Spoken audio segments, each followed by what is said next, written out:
Justin Trudeau, the popular Canadian Prime Minister, is facing a lot of backlash right now after these photos of him wearing brownface were published by Time magazine. The pictures were taken in 2001 at a party at a private school where Trudeau was teaching. He was 29 at the time. Trudeau also admitted to wearing face darkening makeup and an afro in this photo while in high school for a talent show. Trudeau has apologized. Watch.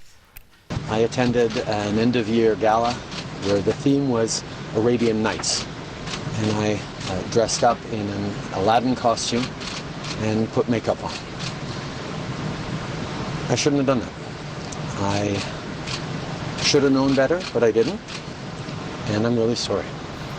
But now a Canadian news agency has unearthed this video showing Trudeau in brownface again. It's the third instance that's come to light in the past day. Okay, multiple questions. Erica, can he be forgiven, number one? Number two, how could he have not disclosed this? This was a yearbook photo. You're the prime minister. Come on. Yeah, that's probably my biggest question, because we just had the same question about Sarah Silverman, who wore blackface in 2007, and she has since come forward and said that, you know, she obviously knows that that was the wrong thing to do. She's apologized and she's tried to make amends, and I think we all kind of agreed that there should be a path to redemption. It just seems, especially because it came from a conservative, so he's liberal, and it came from a conservative, so it's almost a political shot.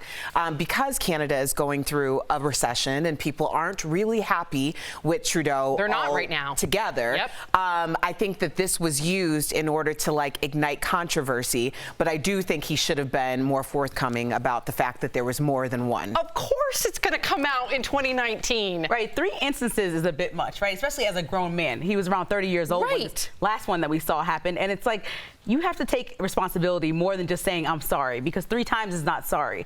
This is an image that has been used to stereotype and dehumanize basically African Americans and black people across the world for years. And so we're coming out of that, we're at a place where we can grow past that. But I really need him to learn the history and tell us that he understands the history and why it's so offensive, and then maybe we can accept the apology. Fair enough. And Al, considering though that he has done a lot of things to promote inclusivity and equality, of course this is a big step back.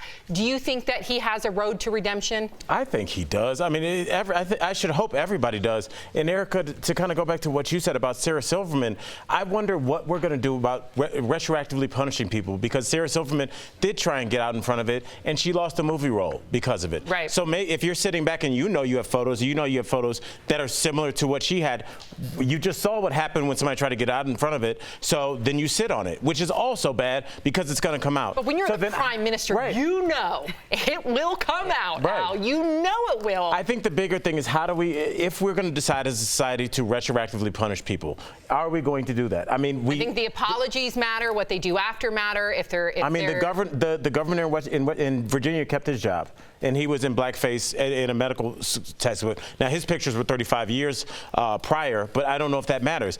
What are we going to do? Do we want to go back? It's a real question. Do we want to go back, or do we want to move forward?